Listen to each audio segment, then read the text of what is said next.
Shalom Bapak Ibu, saudara-saudara kekasih dalam nama Tuhan kita, Tuhan Yesus Kristus. Dan selamat bertemu kembali di YouTube saya, Pendeta Rudolf H. Pasaribu Channel. Dengan dan lewat channel ini, saya komit untuk senantiasa menyebarkan pengajaran firman Tuhan. Karena saya percaya, berlandaskan Yesaya pasal 55 ayat 11, bahwa firman Tuhan yang saya dan Bapak, Ibu, saudara-saudara semuanya juga ikut sebar lewat apapun, termasuk lewat video ini, tidak akan kembali dengan sia-sia, tetapi akan bekerja sendiri lewat kuasa dan berkat urapan Roh Kudus.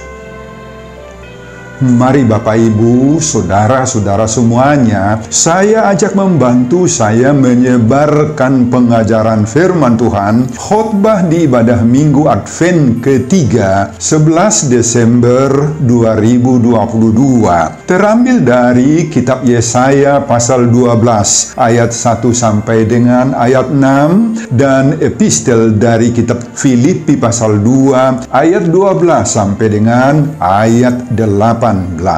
Diikat oleh topik atau tema bersukacita menantikan Tuhan. Dalam bahasa Batak Toba dituliskan marolopolop manomu Tuhani.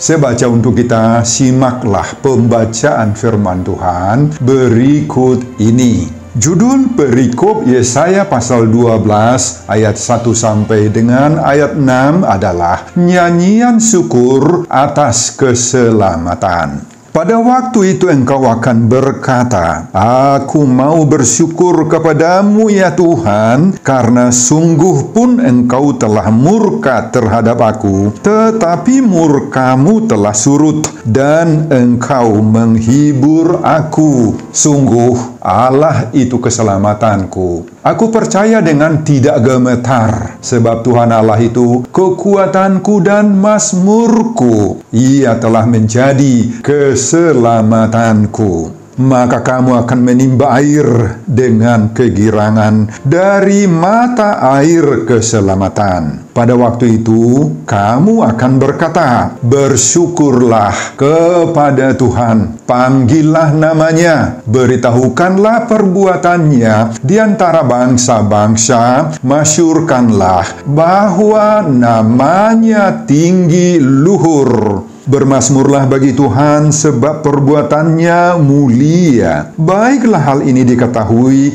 di seluruh bumi. Berserulah dan bersorak-sorailah, hai penduduk Sion, sebab Yang Maha Kudus Allah Israel agung di tengah-tengahmu. Bapak, Ibu, dan saudara-saudara, demikianlah nats khotbah kita di Minggu Advent ketiga tanggal 11 Desember 2022. Dihubungkan dengan topik atau tema minggu, bersukacita menantikan Tuhan. Marolopolop manomu Tuhani.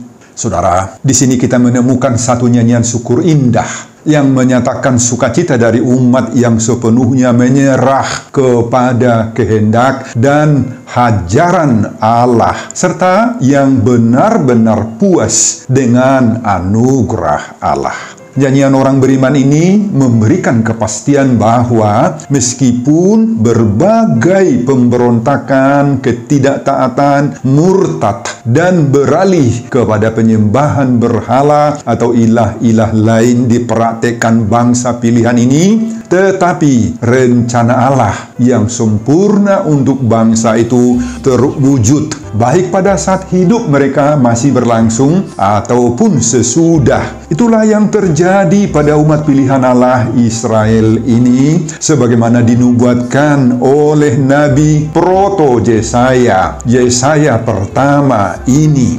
Saudara, pada Yesaya pasal 9 ayat 5 sebelumnya telah dinubuatkan oleh Yesaya, sebab seorang anak telah lahir untuk kita, seorang putra telah diberikan untuk kita, lambang pemerintahan ada di atas bahunya, dan namanya disebutkan orang penasihat ajaib, Allah yang perkasa, Bapa yang kekal, Raja damai. Kemudian nubuatan kedatangan Raja Damai pada pasal 9 ayat 5 itu diteruskan lagi pada Yesaya pasal 11 mulai dari ayat 1 dan ayat 2. Di sini disebutkan suatu tunas akan keluar dari tunggul Isai, dan taruk yang akan tumbuh dari pangkalnya akan berbuah. Saudara, pada nats khotbah kita, yaitu di Advent ketiga ini, kedua nubuatan Yesaya itu tadi dilanjutkan lagi dan semakin terarah.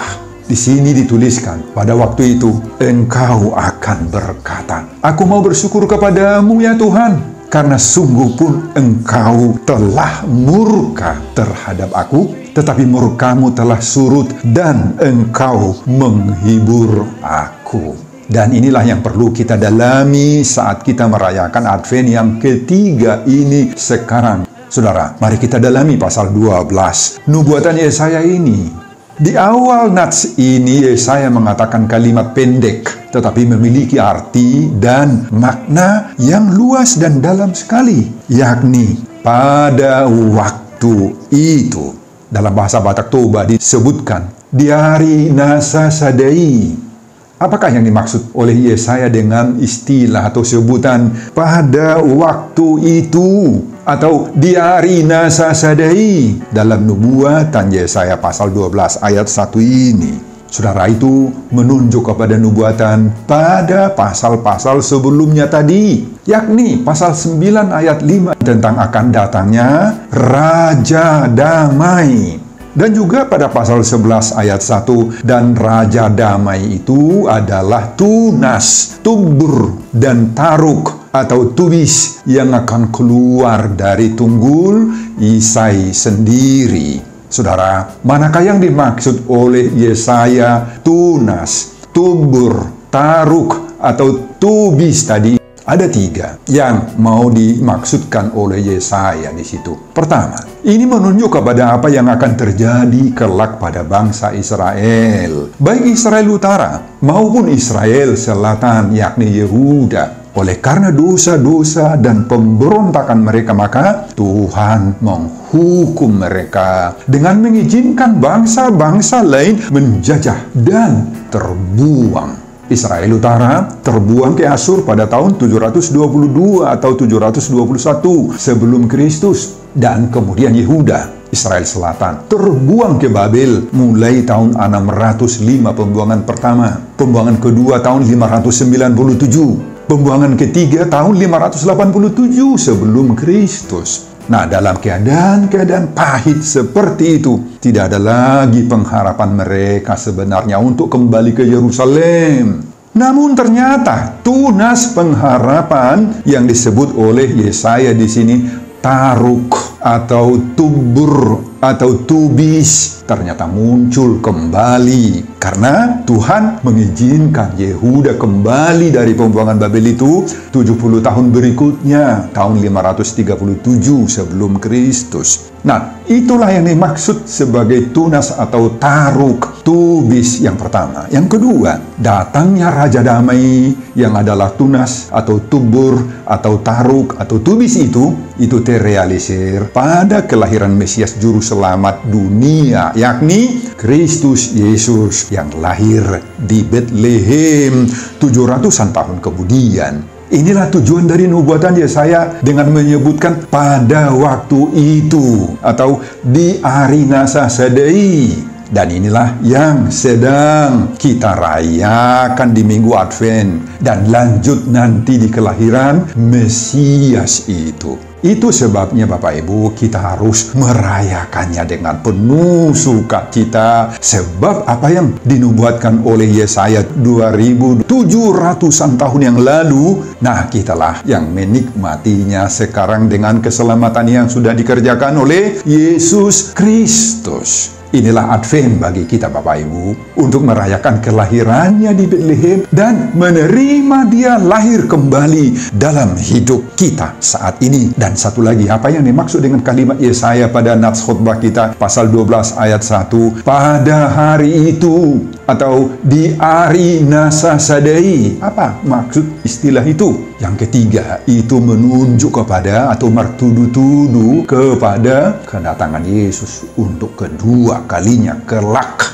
Nah, di saat itulah hidup kita sekarang ini berlangsung. Kita sedang menanti kedatangan Yesus yang kedua kalinya toh. Di saat kita sedang merayakan kelahirannya di dalam hidup kita sekarang, kita juga di waktu yang sama mempersiapkan diri kita menyongsong kedatangannya kedua kalinya kelak. Maka mari kita persiapkan diri kita untuk menyongsong kedua-duanya, yaitu kelahirannya dalam hati kita dan menyambutnya datang untuk kedua kalinya. Saudara, apa yang terjadi pada hari itu di Ari Nasa Sadai? Apa yang terjadi sebagaimana nubuatan Yesaya pasal 12 khotbah kita ini? Pada ayat 1 disebutkan oleh Yesaya, Israel bersyukur kepada Tuhan karena Tuhan telah murka terhadap mereka, tetapi Tuhan juga menghibur mereka. Apa maksudnya dengan kalimat itu?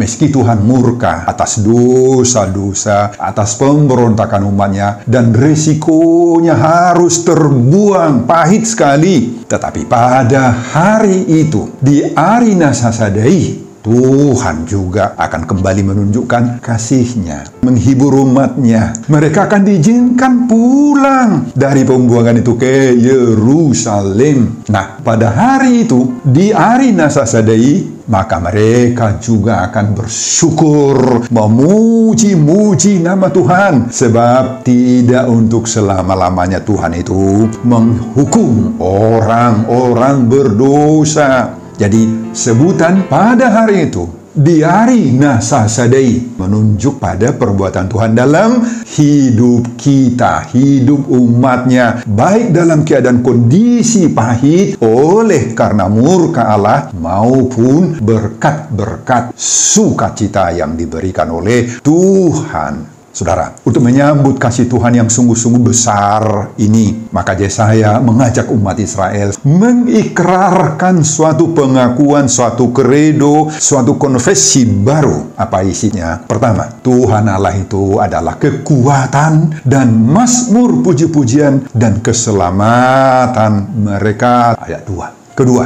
dengan kuasa Tuhan itulah maka mereka akan menimba air kegirangan dari mata air, keselamatan yang dari Allah. Ayat 3. Dan ketiga, Yesaya mengajak mereka bersyukurlah kepada Tuhan. Beritahukanlah, atau kalimat lain, saksikanlah perbuatan Tuhan itu di antara bangsa-bangsa. Masyurkan namanya yang tinggi, luhur itu. Ayat 4 sampai dengan ayat 6. Dan inilah juga yang kita rayakan di Minggu Advent ketiga ini Bapak Ibu. Kita sedang menantikan kedatangannya, baik kedua kalinya maupun kedatangannya menjemput diri kita masing-masing. Maka di saat ini sambutlah dia dengan bersukacita menantikan Tuhan. Marulupuluh manomu Tuhani. Amin Bapak Ibu. Bapak Ibu dan saudara-saudara, itulah isi khotbah kita di Minggu Advent ketiga 11 Desember 2022 di bawah tema atau topik bersukacita menantikan Tuhan. Marulupuluh manomu Tuhani. Apa pengajaran Tuhan bagi kita dari khotbah ini di saat kita merayakan Advent yang ketiga ini? Pertama, kasih Tuhan terwujud dalam murka dan pemeliharaannya. Saudara, pada ayat 1 Yesaya menuliskan, sungguh pun engkau telah murka terhadap aku, tetapi murkamu telah surut dan engkau menghibur aku. Saudara, pada nats ini terlihat dua tindakan Allah sekaligus, yakni bahwa dalam waktu pada hari itu atau di hari Nasasadai, maka ternyata Tuhan pasti menghukum dengan murka terhadap dosa-dosa kejahatan pemberontakan umatnya. Tetapi di saat itu juga murka Tuhan itu akan surut dan Tuhan akan menghibur umat yang dimurkainya. Saudara, kita lihat di situ ada dua hal, yakni pertama, Tuhan tidak pernah membiarkan umatnya yang dikasihinya, bangsanya, pengikutnya larut dalam keberdosaan, kejahatan, dan pemberontakan mereka kepada Tuhan. Tuhan nggak biarkan itu. Tuhan pasti akan menghukumnya hingga umatnya harus menderita, harus mengalami cobaan-cobaan berat. Kedua, Tuhan juga tidak sampai hati membiarkan orang yang dimurkainya itu bersedih, menderita untuk selama-lamanya. Saudara, mari kita sadari sekarang bahwa hal yang sama juga terjadi buat kita semuanya toh. Sekecil apapun dosa kita, tidak pernah diizinkan oleh Tuhan kita lakukan. Murka Allah akan selalu menunggu terhadap setiap dosa-dosa dan kejahatan kita. Dan akibat murka Allah ini akan membuat kita menderita, tidak sejahtera, mengalami berbagai-bagai tekanan hidup. Murka Allah bisa saja dalam pengalaman-pengalaman pahit. Tuhan mengizinkan sakit penyakit melanda kita sehingga tidak sembuh-sembuh. Misalnya, hukuman Allah bisa saja apabila kita jatuh dalam ikatan-ikatan iblis, dikuasai, dikendalikan oleh roh-roh jahat, atau apabila kita sudah terikat dengan sifat-sifat, perilaku daging yang buruk, terikat dengan kebiasaan jelek, main judi, main dengan perempuan jalang, minum minuman keras, perilaku daging yang buruk, sehingga banyaklah penyakit tertular di dalam diri kita. Saudara, di saat-saat seperti itu Tuhan selalu mau datang juga menghampiri kita. Roh Kudus mau menyadarkan kita supaya kita mau bertobat, mau mengubah diri kita, mau meninggalkan perilaku yang tidak berkenan dengan kehendak Tuhan itu. Namun, apa yang terjadi dengan kita? Apa respons kita terhadap kehadiran roh itu dalam diri kita? Banyak orang yang sulit merubah dirinya, merubah sifat-sifat yang jelek, merubah perilaku dan praktik-praktik dosa yang sudah dilakukannya lama sekali. Banyak yang tidak sadar bahwa dia sudah kena murka Tuhan. Mereka sepele dengan dosa-dosa kejahatan mereka. Akibatnya mereka semakin susah. Tidak ada damai sejahtera di dalam dirinya. Mereka tidak diberkati oleh Tuhan. Maka Bapak, Ibu, dan saudara-saudara, di minggu Advent ketiga ini kita disadarkan, diingatkan oleh Tuhan. Ketika kita berbuat dosa, dengarlah panggilan suara Tuhan agar kita mau berbalik dari dosa-dosa kita. Mari kita perbaharui diri kita sebelum hal yang terpahit datang menimpa hidup kita, di mana Tuhan mau membuang kita dari hadapannya. Seperti bangsa Israel dibuang oleh Tuhan ke negeri orang. Nah, hanya bagi orang yang mau datang tersungkurlah di hadapan Tuhan. Maka ayat 1b ini akan terjadi baginya apa? Sungguh pun engkau telah murka terhadap aku, tetapi murkamu telah surut dan engkau menghibur aku.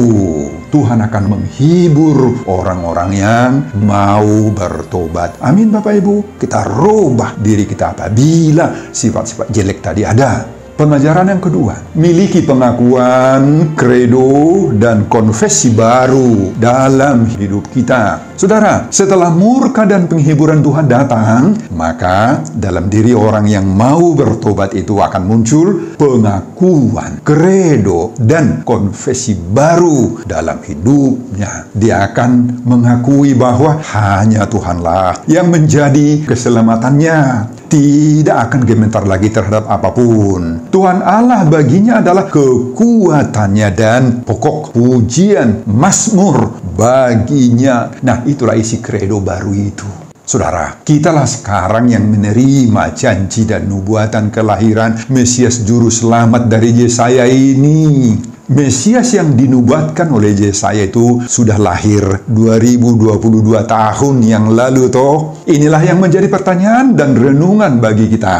Sudahkah kita menerima majakon Juru Selamat itu? Kalau kita sebut di sini menerima atau majakon Juru Selamat, maka itu bukan hanya sekedar menjadi Kristen saja, sekedar anggota gereja semata-mata saja. Oh tidak, tidak cukup hanya sampai di situ. Menerima atau majakon Juru Selamat itu mengandung arti dan makna bahwa kita harus menghidupi ajarannya, patuh akan firman-Nya. Kita sudah harus menolak semua hal-hal atau perbuatan-perbuatan yang tidak sesuai dengan kehendak Kristus. Kita harus mau meniru Kristus dalam semua hal. Bahkan sudah terwujud dalam diri kita seperti kesaksian Paulus dalam Galatia pasal 2 ayat 20. Namun aku hidup, tetapi bukan lagi aku sendiri yang hidup, melainkan Kristus hidup di dalam aku.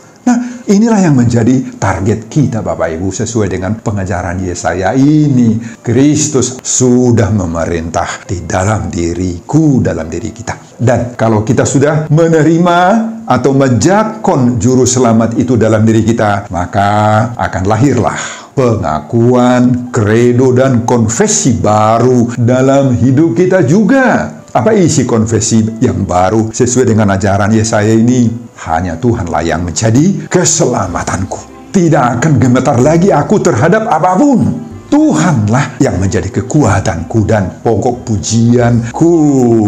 Amin Bapak Ibu. Itu harus menjadi kredo baru bagi kita. Dengan demikian, orang yang seperti itu sudah menjaga dirinya, sudah menjaga kesuciannya, kekudusan dirinya setiap saat. Dia tidak akan mau lagi pergi kemana? Ke dukun, ke paranormal. Dia tidak akan menggunakan lagi jimat-jimat, penjaga daging, penjaga rumah. Dia tidak akan main judi lagi. Tidak akan mau tergiur lagi dengan perempuan-perempuan jalang, pemuas hawa nafsu seksualnya. Dia nggak mau lagi melakukan itu semua. Dia akan pasti menjauhkan dirinya juga dari minuman-minuman keras. Mau lagi mabuk-mabukan. Tidak akan lagi mengkonsumsi obat-obat terlarang, narkoba, dan lain-lain. Nah, dia akan mempersiapkan dirinya untuk menyambut kedatangan Yesus, baik menjadikan dirinya menjadi palungan bagi kelahiran Yesus itu, dan bahkan menyambut Yesus datang kedua kalinya, sebagaimana seruan topik Minggu Advent ketiga ini, bersukacita menantikan Tuhan. Amin Bapak Ibu. Itu pengajaran yang kedua.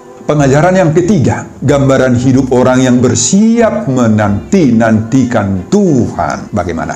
Saudara, orang yang sudah bersiap-siap menjadikan dirinya palungan bagi kelahiran Yesus dan sudah bersiap-siap menanti kedatangan Yesus yang kedua kalinya, maka di dalam dirinya apa yang terjadi? Pertama, hidupnya menjadi pujian bagi Tuhan. Saudara, kalau kita menyebut bahwa hidupnya menjadi pujian bagi Tuhan, maka yang kita maksudkan di situ adalah bukan hanya sekedar memuji Tuhan lewat nyanyian, lewat kor atau suara yang merdu-lah, walaupun itu salah satu dari antaranya. Tetapi kita harus menjadikan seluruh hidup kita ini menjadi pujian bagi Tuhan. Hidup yang kita maksudkan di sini mencakup semua kehidupan kita, termasuk mencakup pikiran kita, akal budi kita, kepintaran kita, ilmu pengetahuan, harta yang kita miliki, pekerjaan yang kita tekuni, bisnis yang kita kelola, usaha-usaha yang kita jalankan, dan lain-lain. Semua itu menjadi hidup kita yang harus kita dharma baktikan menjadi pujian kebesaran kemuliaan bagi Tuhan. Yang kedua, apa yang kita peroleh kalau kita sudah menjadikan diri kita menjadi palungan bagi Kristus, akan menimba air kegirangan dari mata air keselamatan. Saudara, kalau Yesus Kristus telah menjadi acuan dalam hidup kita, kalau kita sudah menjadi Kristus oriented dalam hidup ini, maka kita akan menerima janji-janji indah Tuhan. Kita akan menimba air kegirangan. Air adalah simbol daripada sukacita, simbol dari berkat-berkat, damai sejahtera, ketenangan. Itulah air. Dalam terjemahan bahasa Batak Toba disebut manahui aek. Artinya nggak akan habis-habisnya air itu. Airnya terus akan datang. Berkatnya, sukacitanya akan tetap tersedia bagi kita, Bapak Ibu. Meskipun secara duniawi kita tidak memiliki harta yang berlimpah-limpah, tidak banyak uang, tidak banyak duit, namun sukacita kita nggak akan surut, Bapak Ibu, nggak akan habis-habisnya. Selalu Tuhan akan bekerja membuat hati kita penuh damai sejahtera. Tetapi sebaliknya, orang yang jauh dari Tuhan, meski mereka banyak harta, banyak duit, banyak uang, tetapi hidup mereka itu akan selalu gersang. Gersang, kekurangan air dari Tuhan. Dangaron dalam bahasa Batak Toba. Kering, kerontak, hatinya pecah-pecah, tidak ada damai sejahtera. Ketiga, bagaimana hidup orang yang siap bersedia menerima Yesus lahir dalam dirinya. Memberitakan, menyaksikan perbuatan-perbuatan Allah di tengah-tengah kehidupan kita di dunia ini. Inilah tugas orang percaya yang sudah menerima sukacita dan berkat-berkat dari Tuhan. Kita akan menjadi saksi bagi kerajaan Allah. Nah, bersaksi dapat kita lakukan dalam berbagai-bagai praktik hidup. Bisa dengan berkhotbah, mengajar firman Tuhan. Bisa lewat nyanyian-nyanyian, tulisan-tulisan tentang kasih Tuhan. Bisa dengan menggunakan semua talenta-talenta yang ada pada kita. Talenta bermain musik dan lain-lain. Tetapi kesaksian yang paling berharga adalah lewat kehidupan kita. Lewat harta, lewat uang, lewat berkat-berkat yang ada pada kita. Dengan itu semua, mari kita bersaksi akan kebesaran Tuhan. Lewat pemberian Tuhan dalam wujud ilmu, pengetahuan yang kita sandang, keterampilan yang kita miliki, baik keterampilan itu dalam sains, dalam mengelola teknologi, dan lain-lain. Mari kita sebarkanlah perbuatan-perbuatan Tuhan yang ajaib. Kita sebarkanlah kebesaran dan kasih Tuhan yang besar buat dunia ini. Sambil menyongsong kelahiran Tuhan Yesus di dalam diri kita lewat perayaan Natal dan kedatangannya yang kedua kali ke dalam dunia ini menjemput orang-orang percaya. Sebagaimana seruan topik Minggu Advent ketiga ini, bersukacita menantikan Tuhan. Marulupulup manomu Tuhani. Sebelum saya mengakhiri khotbah ini, kembali saya mengajak Bapak Ibu Saudara-saudara untuk membantu saya menyebarkan firman Tuhan khotbah di Minggu Advent ketiga 11 Desember 2022 dari Yesaya pasal 12 ayat 1-6 ini, agar kita mau dengan sungguh-sungguh tetap bersukacita menantikan Tuhan. Marulupulup manomu Tuhani termotivasi lewat khotbah ini. Simak juga video-video khotbah saya yang lain agar kita semuanya memiliki sentuhan dan pemahaman rohani yang semakin diperkaya. Buka di YouTube saya, Pendeta Rudolf Hapasa Channel. Selamat mengikuti ibadah Minggu Advent yang ketiga bagi kita semuanya. Tuhan Yesus memberkati kita. Salam Horas. Amin. Bapa, terima kasih untuk firman-Mu bagi kami saat ini. Berkatilah setiap pendengar firman ini Tuhan. Biarlah khotbah ini menjadi pengajaran berharga bagi kami semuanya. Berkati juga hamba-Mu dalam mempersiapkan khotbah-khotbah berikutnya. Dan semuanya ini saya peruntukkan demi kemuliaan, hormat dan kebesaran nama Tuhan. Di dalam nama Yesus Kristus saya berdoa dan mengucap syukur. Terpujilah nama hari ini dan untuk selama-lamanya. Amin.